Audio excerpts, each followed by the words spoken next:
محافل کا اہتمام ہے، سجاوٹیں ہیں، چراغاں ہیں، درود و سلام کے ترانے بلند ہو رہے ہیں، اور یا رسول اللہ کی صدائیں سنائی دے رہی ہیں، اور ہر طرف ایک خوشی کا، جشن کا اور عید کا سما ہے۔ کہہ سکتے ہیں کہ یہ عید نہیں ہے، کچھ لوگ کہتے ہیں کہ یہ، تو پھر ہم کہیں گے کہ یہ بے شک عید نہیں ہے مگر تمام عیدوں کی ماں ہے۔ عید نہیں ہے بلکہ تمام عیدوں کی ماں ہے، اور تمام عیدوں کا منبع ہے، اور صرف عید کا ہی نہیں بلکہ پورے دین کا منبع ہے اور پورے دین کا سرچشمہ ہے۔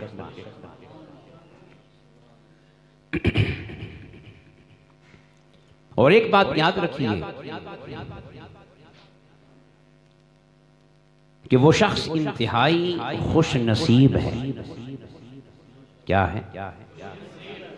بولیے۔ جو حضور کے میلاد پہ خوش ہو رہا ہے۔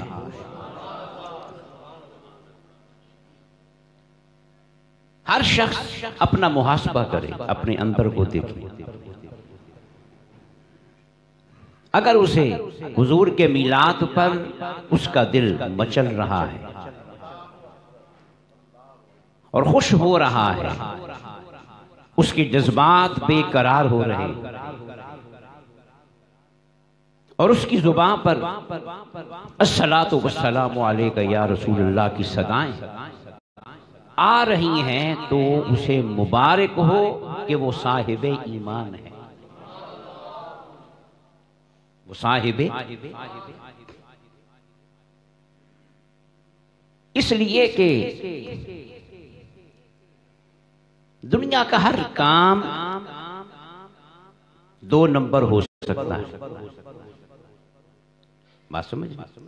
دنیا کا ہر کام دو نمبر ہو سکتا ہے مگر خوشی دو نمبر نہیں ہو سکتی۔ کیوں بھئی؟ خوشی دو نمبر نہیں ہو سکتی۔ چہرہ بتا دیتا ہے کہ خوش ہو کے آ رہا ہے یا مجبور ہو کے آ رہا ہے۔ نماز میں، روزے میں، حج میں، زکوٰۃ میں، اخلاقیات میں، معاملات میں، ہر جگہ دو نمبری ہو سکتی ہے، دکھلاوا ہو سکتا ہے، ریاکاری ہو سکتی ہے، مگر خوشی میں دکھلاوا، خوش وہی ہوگا کہ جس کا دل خوش ہوگا۔ اور یاد رکھیے سارے فیصلے دل کی بنیاد پہ ہوتے ہیں۔ ہم کسی کے بارے میں کہتے ہیں نا یہ بڑا صاف دل ہے، یہ بڑا، اس کے دل میں کھوٹ، تو جس کا دل صاف ہے وہ سارے کا سارا صاف ہے۔ تو خوشی کا تعلق دماغ کے ساتھ نہیں ہے، آنکھوں اور کانوں کے ساتھ مناتے اگرچہ یہی ہیں، مگر خوشی پیدا یہاں پہ نہیں ہوتی۔ خوشی کہاں ہوتی ہے؟ یہ واحد عمل ہے کہ جس کا تعلق دل کے ساتھ ہے، اور جس کے دل میں خوشی آ گئی اس کے پورے وجود میں خوشی آ گئی۔ اور خوشی بھی کسی اور کی نہیں، آمنہ کے لال کے آنے کی۔ میں ایک بات کہا کرتا ہوں کہ کسی نعمت کے ملنے پر خوش ہونا، کسی نعمت کے ملنے پر، یہ انسان کی فطرت ہے۔ کیوں بھئی؟ کسی شخص کو کوئی نعمت مل جائے، کوئی پاگل ہو، دیوانہ ہو، مجنوں ہو، اس کو بھی آپ 100 روپے دیں نا تو وہ مسکراتا ہے۔ کیوں بھئی؟ ہاں، کیونکہ جیسا بھی ہے انسان تو ہے نا۔ تو مال ملے، عزت ملے، کامیابی ملے، اقتدار ملے، تو انسان کی فطرت ہے وہ اسے خوش ہونے پہ مجبور کر دیتی ہے۔ تو کسی نعمت کے ملنے پہ خوش ہونا یہ کیا ہے؟ فطرت کیا ہے؟ اور جو خوش نہ ہو، جو کسی نعمت کے ملنے پہ کسی کو پیسہ دیں، سود دیں، کوئی چیز دیں، وہ خوش نہ ہو، اس کا معنی یہ ہے کہ وہ اب نارمل ہے۔ نارمل بولیے، یہ نفسیات کے ماہرین کہتے ہیں، نفسیات کے، کہ جو کسی تحفے کے ملنے پر اور نعمت کے ملنے پہ خوش نہ ہو وہ کیا ہوتا ہے؟ وہ نفسیاتی بیمار ہے، اب نارمل ہے، اپنی فطرت پہ قائم۔ اب تو آپ بات سمجھ گئے ہوں گے جی۔ تو جو عام نعمت کے ملنے پہ خوش نہ ہو وہ کیا ہوا؟ تو جو آمنہ کے لال کے آنے پہ خوش نہ ہو تو وہ بھی مذہبی اعتبار سے، دین کے اعتبار سے نارمل نہیں ہے، وہ بھی کیا ہے؟ بولیے، اب نارمل ہے۔ اور انہی اب نارملز نے آج دین کو بدنام نہیں کیا۔ بولیں، اگر یہ نارمل ہوتے اور دین فطرت پہ ہوتے، ان کی فطرت صحیح ہوتی تو ان کے ہاتھوں سے دین بدنام ہوتا؟ بولیں، داڑھی اور پگڑی بدنام ہوتی؟ اس کا معنی کیا ہوا؟ کہ جو حضور کے میلاد پہ خوش ہو رہا ہے وہ دین میں نارمل ہے، وہ فطرت پہ قائم ہے، اس کے سینے میں ایمان ہے، اور جسے یہ خوشی نصیب نہیں اس کے پلے کچھ بھی نہیں، کچھ بھی نہیں، خالی ہاتھ۔ تو الحمدللہ ہم خوش نصیب ہیں، سنی جیسا بھی ہو، کیسا بھی ہو، گیا گزرا ہو، تو پہلے صحیح تھی آواز، گیا گزرا ہو، لیکن اس کے ماتھے پہ بے شک سجدے کا نشان نہ ہو۔ کیوں بھئی؟ اس کے ماتھے پہ بے شک سجدے کا نشان نہ ہو، سر پہ ٹوپی نہ ہو، پگڑی نہ ہو، ہاتھ میں تسبیح، لیکن حضور کے میلاد پہ خوش ضرور ہوتا ہے۔ بلکہ میں تو کہوں گا خوشی کا اہتمام کرنے میں وہ طبقہ زیادہ آگے ہوتا ہے۔ تو وہ خوشی بتا رہی ہے کہ اس کے سینے میں، بولیے ایمان، بولیے ایمان۔ کچھ لوگ اعتراض بھی کر دیتے ہیں کہ جی یہ نماز تو پڑھتے نہیں، فلاں کام تو کرتے نہیں، خوشی منائی جا رہے ہیں۔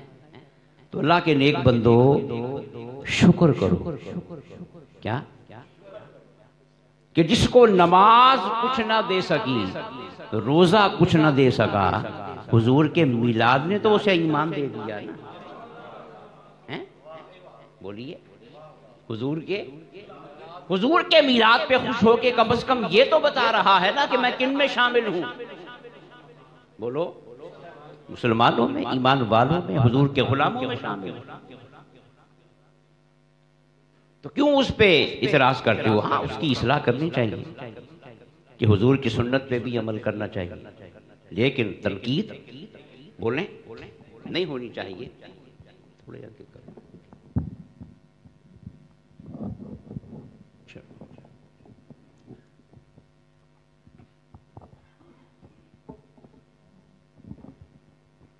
مثال کے طور پہ اگر ایک بچہ ایف اے نہیں کر سکتا، بی اے نہیں کر سکتا، صلاحیت نہیں ہے، پڑھنے کا موڈ، تو کیا آپ اسے میٹرک بھی نہیں کرنے دیں گے؟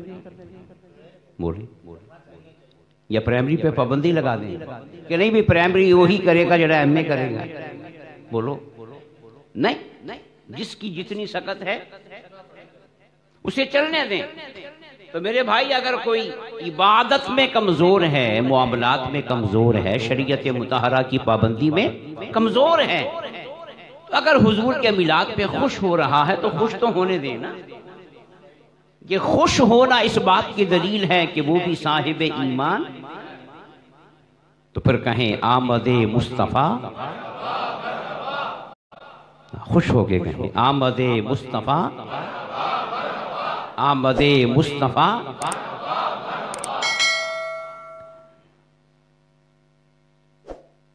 اور یہ وہ خوشی ہے کہ جس کے صدقے میں اللہ پاک زندگی کی تمام خوشیاں عطا فرماتا ہے۔ اب قرآن کہتا ہے کہ عام نعمت آئے تو خوشی مناؤ۔ کیا مناؤ؟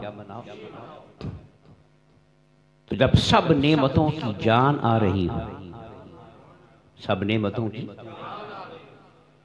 اب میں یہاں اختصار کے ساتھ عرض کروں گا کہ حضور تشریف لائے تو حضور کے وجود میں دو نعمتیں آئیں۔ کتنی؟ حضور کی دو حیثیتیں ہیں، اس کو ذرا آج تھوڑا سا سمجھ لیں۔ تو پھر یوم میلاد یوم میلاد نہیں ہوگا، یوم توحید ہوگا۔ یوم حضور کا میلاد بنا کے ہم صرف حضور کے میلاد کی خوشی نہیں منا رہے، توحید کا پرچم لہرا رہے۔ حضور کی دو حیثیتیں کتنی؟ پہلی حیثیت کیا ہے؟ پہلی حیثیت یہ ہے، میں نے پہلے بھی عرض کیا تھا کہ دین سارے کا سارا غیب ہے۔ کیا ہے؟ خدا کسی نے دیکھا؟ ابو بکر نے، عمر نے، عثمان نے، کربلا کے حسین نے، جبریل نے، اسرائیل نے، کسی نے؟ صرف ایک نے دیکھا ہے، اور وہ ہے آمنہ کا لال۔ دیکھا ہے اور خوب دیکھا ہے، صرف دیکھا نہیں،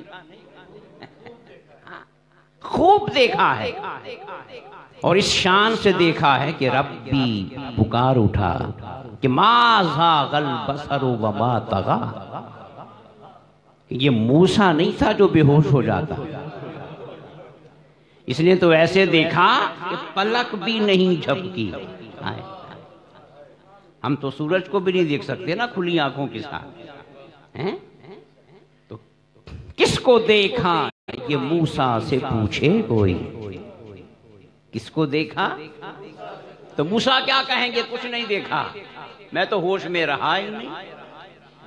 کس کو دیکھا یہ موسیٰ سے پوچھے کوئی، آنکھ والوں کی ہمت پہ لاکھوں سلام۔ آنکھ والے کون ہیں؟ آمنہ کا لال۔ آنکھ والوں کی ہمت پہ، مصطفیٰ جان رحمت پہ، شمع بزم ہدایت پہ۔ تو دین سارے کا سارا کیا ہے؟ خدا بھی غیب، قرآن کا اترنا، کسی نے دیکھا اترتا ہوا؟ قیامت غیب، فرشتے غیب، جنت غیب، دوزخ غیب، یوم حساب غیب، سارے کا سارا دین۔ اور غیب کی اس پوری دنیا میں اگر کوئی ظاہر ہے تو وہ صرف ایک ہے، اور وہ ہے آمنہ کا لال۔ کیا؟ اور یاد رکھیں اس پورے غیب کو ہم نے مانا ہے نا، تو صرف مصطفیٰ کی زبان سے سن کے مانا۔ حضور کی ذات کو بیچ میں سے نکال دینا تو دین کے پلے بچتے کا ہے۔ بولیں پھر خدا کو کیسے مانو گے؟ قرآن کو کتاب اللہ کس بنیاد پہ کہو گے کہ یہ اللہ کی کتاب ہے؟ تو پورے غیب میں ظاہر فقط، بولیں آج ہر لفظ خوش ہو کے بولیں کہ ہم حضور کے میلاد کی خوشی منا رہے ہیں۔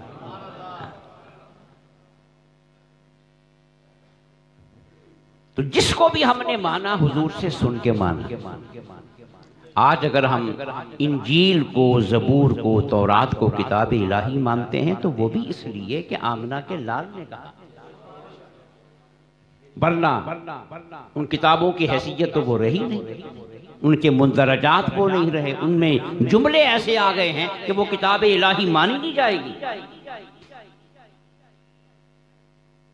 اب یاد رکھیں کہ دین سارے کا سارا غیب ہے، اور سب سے بڑا غیب خدا ہے۔ تو حضور کی پہلی حیثیت یہ ہے، ایک تو ہے نا حضور رسول ہیں، کیا ہیں؟ رسول کا معنی یہ ہے کہ اللہ کا پیغام پہنچانے والے ہیں، دین پہنچانے، زندگی کیسے گزارنی ہے وہ ضابطہ حیات ہم تک ایک رسول کی حیثیت ہے۔ مگر یاد رکھیں جو پچھلے رسول آئے تھے نا، وہ اپنی رسالت کو منوانے کے لیے معجزوں کے محتاج تھے، معجزوں کے۔ حضرت موسیٰ کا عصا کو کیا بنانا؟ سانپ بنانا، اس کا تعلق رسالت کے ساتھ تو نہیں تھا۔ کیا یہ موسیٰ کا پیغام تھا کہ ہر بندہ ڈنڈا پھینکے اور وہ اژدہا بن جائے؟ بولیں تو حضرت موسیٰ کے عصا کا اژدہا بن جانا اس کا پیغام رسالت تھے؟ یہ صرف معجزہ تھا، یہ ثابت کرنے کے لیے کہ یہ عام آدمی نہیں ہے، یہ اللہ کا بھیجا ہوا کیا ہے؟ میری بات سمجھ رہے ہیں؟ تو معجزے میں اور پیغام رسالت میں فرق۔ حضرت داؤد نے اپنے ہاتھ میں لوہے کو نرم کیا، تو کیا اس کا تعلق پیغام رسالت کے ساتھ؟ بولیں کیا وہ لوہے کو ہاتھ میں پکڑ کے نرم کرنے کے لیے آئے تھے؟ بولیں نہیں، رسالت اور شے تھی، دین اور شے تھا۔ ہاں لوگوں کو قائل کرنے کے لیے اللہ پاک نے حضرت داؤد کے ہاتھ میں یہ صلاحیت رکھ دی کہ لوہا آئے تو اس کا مطلب یہ ہے کہ یہ عام آدمی نہیں ہے، اللہ کا بھیجا ہوا حضرت عیسیٰ وغیرہ وغیرہ۔ تو تمام انبیاء کو اللہ نے کیا دیے؟ جس سے وہ اپنی رسالت کو منوائیں۔ تو ہر نبی اپنی رسالت کو منوانے میں اور خدا کی توحید کو منوانے میں معجزے کا، مگر حضور کی حیثیت مختلف ہے۔ معجزے انبیاء کو خدا نے دیے اور معجزہ بن کے آیا، معجزہ ہمارا نبی سب سے اولا و اعلیٰ، سب سے بالا و والا۔ اس لیے وہ شعر جو میں نے پہلے بھی پڑھا تھا نا کہ نبی شناس بنو معجزہ شناس نہیں۔ ہاں کیا؟ نبی شناس بنو معجزہ شناس نہیں، کہ ان کی شان سے ہر ایک معجزہ کم ہے۔ ہم معجزے سے حضور کی شان کا تعین کریں؟ نہیں، وہ تب ہوگا جب معجزہ بڑا ہو، اور یہاں تو سب معجزے حضور کے قدموں کو چوم رہے ہیں، تو پھر حضور کی شان کیسے معلوم ہو؟ اب حضور کی حیثیت کیا ہے؟ یاد رکھیں حضور خدا کو منوانے میں، دین کو منوانے میں کسی معجزے کے محتاج۔ حضور خود خدا کی سب سے بڑی دلیل ہیں۔ واقعہ جو میں اکثر سنایا کرتا ہوں، جب 40 سال کی عمر میں کہا تو مکے والوں نے کہا کوئی نشانی دکھا، کوئی؟ تو پھر حضور نے کوئی معجزہ دکھایا؟ کوئی معجزہ دکھایا؟ نہیں۔ حضور نے کیا فرمایا کہ مجھے دیکھو، کیا؟ اور میرے 40 سال دیکھو، میرا کھانا پینا دیکھو، اٹھنا بیٹھنا دیکھو، چلنا پھرنا دیکھو، معاشرت دیکھو، معاملات دیکھو، کردار دیکھو، اخلاق دیکھو۔ عبادت نہیں، وہ تو ابھی شروع نہیں ہوئی تھی، وہ تو ابھی شروع ہی نہیں ہوئی تھی۔ قرآن کی بھی ایک دو آیتیں آئی تھی، آپ قرآن یہ بھی نہیں کہا کہ میرا قرآن پڑھ لو، وہ بات کی باتیں ہیں۔ جب پہلی بار توحید کو منوانے کا وقت آیا نا تو کہا مجھے دیکھو،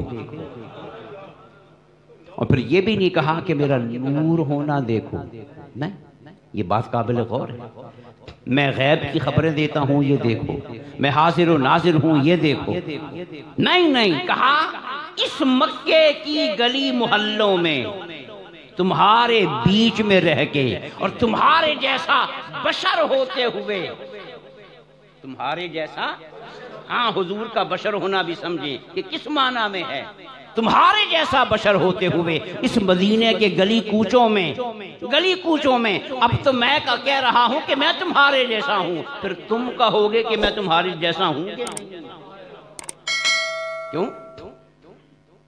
اب 40 سال کی زندگی میں کوئی عیب تو نکال کے دکھاؤ، کوئی اپنی زندگیاں بھی دیکھو، میری بھی دیکھو، تو کوئی عیب نکال سکا؟ تو ان کی خاموشی بتا رہی تھی نا کہ تو ہمارے جیسا نہیں ہے۔ آقا کہہ رہے میں تمہارے جیسا ہوں، اسی مکے میں رہا ہوں، مگر مکے والوں کی خاموشی بتا رہی ہے کہ محبوب تو ہر عیب سے، تو پھر بولیے حضور نے خدا کو کس سے منوایا؟ بولیے اپنے یہ وہ مصطفیٰ کی شان ہے جو کسی اور نبی کے پاس نہیں، کسی اور رسول کے پاس۔ وہ سب معجزوں کے محتاج تھے، وہ سب معجزوں کے محتاج تھے، اور آمنہ کا لال کسی معجزے کا محتاج۔ اور حیرت کی بات پتہ کیا ہے؟ حضور نے جو بعد میں مکے کی 13 سالہ زندگی میں، پھر مدینہ پاک میں کفار کے مطالبے جو معجزے دکھائے، کفار کے، حضور کی شان نہیں تھی، حضور کی شان، وہ انہوں نے کہا کہ یہ کر دو، میں ٹھیک ہے کر دیتی، تمہاری اوقات یہ ہے، میری شان نہیں، میری شان تمہاری اوقات یہ ہے تو میں کر دیتا ہوں، میں تو کسی کو انکار کرتا ہی نہیں۔ کہا جی چاند کے ٹکڑے کر دیں، کر دیے، سورج پلٹ آئے، کنکریوں سے کلمہ، انگلیوں سے چشمے۔ کسی نے کہا یہ درخت آپ کے پاس آ جائے، میں کہہ دو نبی بلا رہا ہے۔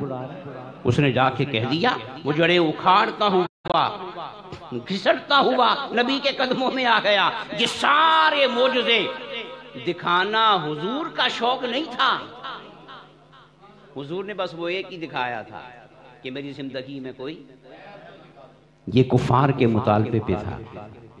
اب مزے کی بات یہ ہے کہ حضور نے چاند کے ٹکڑے کیے، پہلے مطالبہ کیا یہ کرو، حضور نے جب کر دیا ہو گیا تو کہتے ہیں نہیں لگتا ہے یہ جادو ہے۔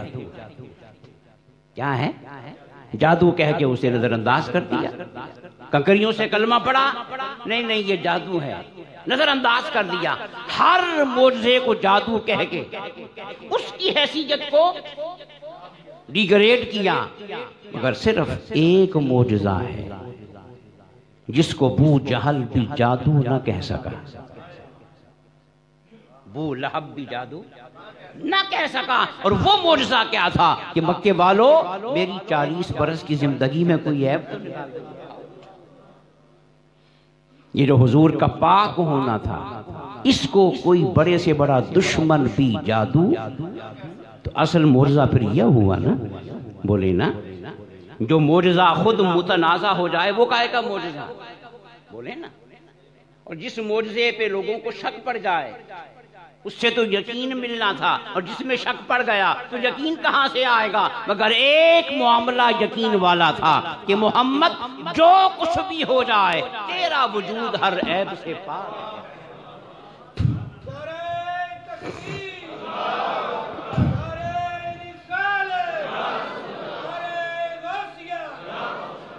تو اس کا معنی یہ ہوا کہ انہیں حضور کے ہر عیب سے پاک ہونے پہ مکمل، بولے نا، اس لیے ولید بن مغیرہ گستاخ ہے، کیا ہے؟ عام کافر نہیں بلکہ گستاخ ہے۔ تو حضور نے اس کے سامنے وہ آیت پڑھی، اس کا تو قرآن پہ یقین نہیں تھا نا، اس نے حضور کی زبان سے سنا جس میں اللہ پاک نے کہا کہ محبوب جو تیرا گستاخ ہوگا نا وہ حلالی نہیں ہوگا، وہ کیا ہوگا؟ اب حضور نے اتلم بعد ذالک سنین، یہ الفاظ کہہ دیے، اس نے سنے، وہ گستاخ تھا، وہ بھاگا ہوا ماں کے پاس گیا، حضور کا دشمن ہے اور گستاخ ہے، کافر تو ہے ہی، مگر بدترین کافر گستاخ تلوار نکال لی اور کہا ماں بتا میں کس کا ہوں؟ میں تو ماں بھی حیران ہوئی. ماں نے کہا بیٹا جوان ہو گیا, آج تک تو نے یہ بات نہیں پوچھی تو آج کیوں پوچھ رہا ہے؟ آج کیوں پوچھ رہا ہے؟ اس نے گستاخ ہونے کے باوجود اس کے کمنٹس کیا تھے؟ اس نے کہا ماں آج مجھے حرامی کسی اور نے نہیں کہا. ہائے یہ ہے شان اعجاز. آج مجھے حرامی آج مجھے حرامی محمد نے کہا ہے. اور ماں تو جانتی ہے نا محمد کبھی جھوٹ نہیں بولتا. تو بولو معجزہ ہوا کہ نہ ہوا؟ بولو نا. باقی معجزات کو دشمنوں نے جادو کہہ دیا, یہاں تو ولید بن مغیرہ بھی جادو نہ کہہ سکا. اپنی فکر پڑ گئی, ماں کے سامنے تلوار سونپ کے کھڑا ہو گیا, ماں بتا میں کس کا ہوں. اب ماں کو سچ بولنا پڑا, کیونکہ سچ وہی ہے جو زبان مصطفیٰ پہ آیا. تو کیا سمجھ میں آئی؟ تو پھر میرے آقا نے فرمایا کہ تمہاری خاموشی اس بات کا ثبوت ہے کہ میرا وجود ہر عیب سے, تو میں اتنا پاک ہو کے بھی رب نہیں ہوں. یہ ایک نمبر کی نشانی ہے. کیوں بھائی؟ ورنہ کوئی 2 نمبر ہوتا تو اس موقع سے فائدہ نہ اٹھاتا. کوئی گل بندی پئی ہے, اب پہ سب کچھ بن جائے گی. آمنہ کے لال نے کہا کہ اتنا پاک ہو کے بھی میں خود پاک نہیں ہوں, مجھے کسی نے پاک بنایا.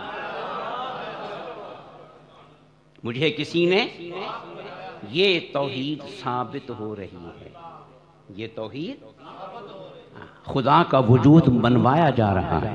تو پھر آقا نے کہا کہ اگر میں کسی کا بندہ ہو کے اتنا پاک ہوں تو پھر افلا تعقلون, عقل سے کام کیوں نہیں لیتے کہ میرا بنانے والا کتنا پاک ہوگا. تو حضور کی پہلی حیثیت کیا ہے؟ حضور رسول ہیں مگر بعد میں, نبی ہیں مگر پیامبر ہیں, پیغام لانے والے مگر بعد میں, اور نمونہ کامل ہیں پوری انسانیت کے لیے, اسوہ ہیں مگر بعد میں. اس سے پہلے حضور کی حیثیت کیا ہے کہ حضور خدا کو منوانے والے ہیں اور خدا کی وجود کی دلیل ہیں. خدا کے وجود کی, بولیے, خدا کے وجود کی دلیل ہے. سارے دین کا سب سے بڑا ثبوت, سب سے بڑی دلیل, سب سے بڑی گواہی, سب سے بڑی اس کی دستاویز اس پوری کائنات کے اندر کوئی اور نہیں ہے یارو. قرآن بھی نہیں ہے, وہ بھی بعد میں آیا. ابھی تو ایک آیت اتری تھی, اور مصطفیٰ 40 سال دکھا رہا. مزے کی بات نہیں, قرآن کی 23 سال ہے اور نبی کے 40 سال ہیں. ڈبل, تقریباً 23 کا ڈبل کریں تو کتنے؟ 46, 6 کا ہی فرق ہے نا. تو قرآن دکھانے کے سال کتنے ہیں؟ بولو نا. خدا کی قسم ایک ایک بات میں لاکھوں باتیں ہیں, بندہ غور تو کرے نا.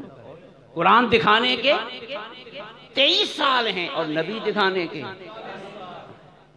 اور قرآن کے 23 سال وہی مانے گا جو پہلے نبی کے 40 سال مانے گا. اگر حضور کی 40 سال کی زندگی میں چھوٹا سا بھی نقص نکل آتا نا تو آج کوئی خدا کو, قرآن کو,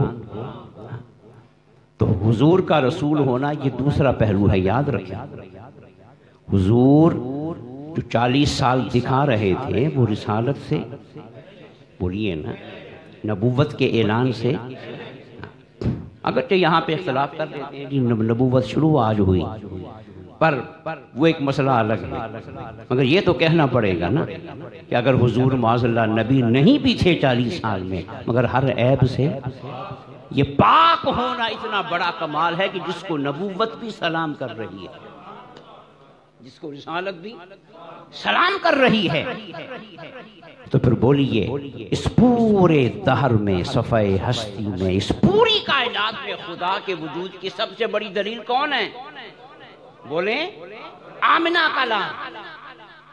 اب یہاں سے میں جو اگلے جمعے بات شروع کروں گا کہ حضور کی زندگی میں دو چیزیں، کیا؟ ایک حضور کی شان، ایک حضور کی، اور ایک حضور کا اسوہ. حضور کا یہ دو الگ الگ پہلو ہیں. ایک حضور کی شان کیوں ہے کہ وہ شان دکھا کے اسے منواتے ہیں. شان دکھا کے اسے منواتے ہیں. اور اسوہ کس لیے ہے کہ اسوہ کے ذریعے ہمیں زندگی گزارنے کا طریقہ بتاتے ہیں. جب اسوہ دکھا رہے ہوتے ہیں تو ہمارے معیار پہ ہوتے ہیں. بشر مثلکم، ہمارے معیار پہ ہوتے ہیں، ہمارے معاشرے کا حصہ ہوتے ہیں.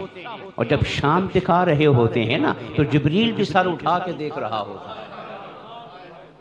یہ حضور کی ذات کے دو پہلو ہیں، حضور کی شان اور حضور کا. یہ بات یاد رکھیے گا، بڑی بنیادی بات. میں اس پہ تفصیل میں ایک مثال دے دیتا ہوں. غزوہ خندق کے موقع پہ ایک صحابی آئے نا، تو عرض کی حضور میں نے بھوک لگی ہے تو میں نے ایک پتھر باندھ لیا. ایک فرمایا اچھا. حضور نے اپنا قمیض اٹھایا، حضور نے تو دو پتھر باندھے ہوئے. کتنے؟ ہاں کتنے؟ دو پتھر باندھے ہوئے تھے. میں مجھے بھی بھوک لگی ہے، مجھے بھی. اب یہ کیا ہے؟ اسوہ. یہ کیا ہے؟ لیکن صوم وصال رکھے، صوم سحری بھی چھوڑ دی، افطاری بھی چھوڑ دی. کئی دن کچھ کھایا پیا ہی نہیں. صحابہ نے بھی شروع کر دیے. صحابہ کی حالت غیر ہو گئی. حضور نے پوچھا کیا کر رہے ہو؟ آقا آپ کی سنت پہ عمل کر رہے ہیں، ہم نے بھی سحری افطاری. اب حضور نے کیا فرمایا؟ ایکم مثلی، تم میں سے میرے جیسا ہے. وہاں صحابی نے ایک پتھر باندھے ہیں حضور نے، اور یہاں فرما رہے ہیں کہ تم میں سے میرے جیسا. اب سمجھ آئی فرق ہے کہ نہیں؟ وہ اسوہ تھا اور یہ. حضور کی شان کو الگ سے دیکھنا ہوگا اور حضور کے اسوہ کو الگ سے دیکھنا ہوگا. حضور کی شان کس لیے ہے اسے بولیے نا. جب حضور نے کچھ نہیں کھایا، کچھ نہیں پیا، کئی دن گزر گئے اور صحابہ نے بھی کر کے دیکھا، گزارا نہیں ہوا. پر یار کا گزارا ہو رہا ہے، یار حشاش بشاش ہے، صحت مند ہے. اس شان نے بتا دیا کہ کوئی ہے جو کھلا رہا ہے. یہ سمجھے بات؟ تو یہ دلیل خدا بن گئی. تو یہ دو پہلو انشاءاللہ اس پہ گفتگو. ایک حضور کی شان اور ایک تو حضور خدا کے وجود کی سب سے بڑی دلیل کون ہے؟ بولو. اس لیے میں ایک آخری بات کرنے لگا ہوں. سورہ اخلاص میں کیا فرمایا؟ قل هو اللہ اللہ لم یلد ولم یکن لہ. سارے دعوے کیے میں احد ہوں، صمد ہوں، لم یلد ہوں ولم یولد ہوں، اور کوئی میرا ہم پلہ. دعوے اتنے کر دیے، دلیل ہے یہ کوئی نہیں. اور نام رکھا ہے سورہ توحید. اور دلیل کے بغیر تو بات نہیں ہوتی. پورے قرآن میں اللہ نے دلیلیں دی ہیں اور اس صورت میں کوئی دلیل. ہم نے پوچھا مولا دلیل کہاں ہے کہ تو ایک ہے، تو صمد ہے. تو مولا فرماتا ہے دلیل تو میں نے سب سے پہلے رکھی ہے. دلیل تو میں نے. تو میرے انداز بیان پہ غور نہیں کر رہے. آج میں نہیں کہہ رہا کہ میں احد ہوں، نہیں نہیں نہیں. میں نہیں کہہ رہا کہ میں صمد ہوں اور میں بے مثل ہوں، بے نظیر ہوں، نہیں. یار سے کہہ رہا ہوں جو میرے وجود کی سب سے بڑی دلیل ہے. اس سے کہہ رہا ہوں کہ محبوب تو کہہ. جب تو کہے گا نا تو دعویٰ میری توحید کا ہوگا اور تیرا کہنا اور تیرا پورا وجود اس دعوی توحید کی دلیل بن جائے گا. جب تو کہتا چلا جائے گا تو دنیا ماننے پہ مجبور ہو جائے گی. تو پھر بولیے خدا کی توحید کی دلیل آ رہی ہو تو پھر خوشی نہ منائے. بولے نا، اب جو حضور کی نعت پڑھے گا، حضور کی شان بیان کرے گا نا، وہ اصل میں یہ کہے گا، ہر نعت خان یہ کہہ رہا ہوتا ہے، ہر خطیب یہ کہہ رہا ہوتا ہے، یہ کہہ رہا ہوتا ہے کہ لوگوں، جس کا بنایا ہوا سب سے اولا ہے، سب سے اعلیٰ ہے، جس کا بنایا ہوا ان کی مہک نے دل کے غنچے کھلا دیے ہیں، جس کا بنایا ہوا هو الحبیب الذی ترجا شفاعتہ، جس کا بنایا ہوا بلغ العلا بکمالہ کشف الدجا بجمالہ افلا تعقلون، وہی مکے والی صدا آج بھی بلند ہو رہی ہے، وہ نعرہ آج بھی بلند ہو رہا ہے کہ جس کی شانیں سن رہے ہو تو شانیں سن کے عقل سے کام کیوں نہیں لیتے کہ جس کا بنایا ہوا اتنا حسین ہے تو بنانے والا کتنا حسین ہوگا۔ تو حضور کا میلاد اصل میں اس بات توحید ہے، اس بات دلیلیں اور نعرہ، جس قدر حضور کا ذکر بلند ہوتا چلا جائے گا اللہ کی توحید کا پرچم بھی۔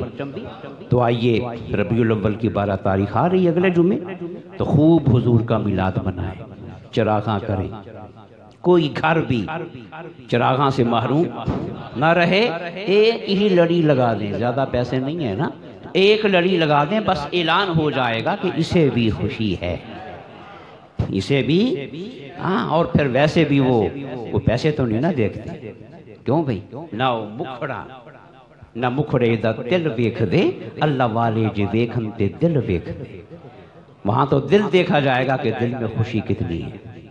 انشاءاللہ بدھ کے دن حسب معمول اس سال 24واں سالانہ 23واں سالانہ مشل بردار جلوس انشاءاللہ عشاء کی نماز کے بعد بغدادی مسجد سے شروع ہو کر تو مین چوک گرو نانک پورہ میں ختم ہوگا۔ اس میں بھی خود بھی تشریف لائیں، دوستوں کو بھی دعوت دیں، اور جمعے کے دن صبح انشاءاللہ 4:30 بجے 5 بجے بوقت ولادت مسجد میں محفل پاک ہوگی، صلاۃ و سلام پیش کیا جائے گا، اس کے بعد محفل ہوگی، اور میلاد شریف کا لنگر جو ہے وہ سب دوستوں کو پیش کریں گے۔ اللہ تعالی ہم سب کو نیک عمل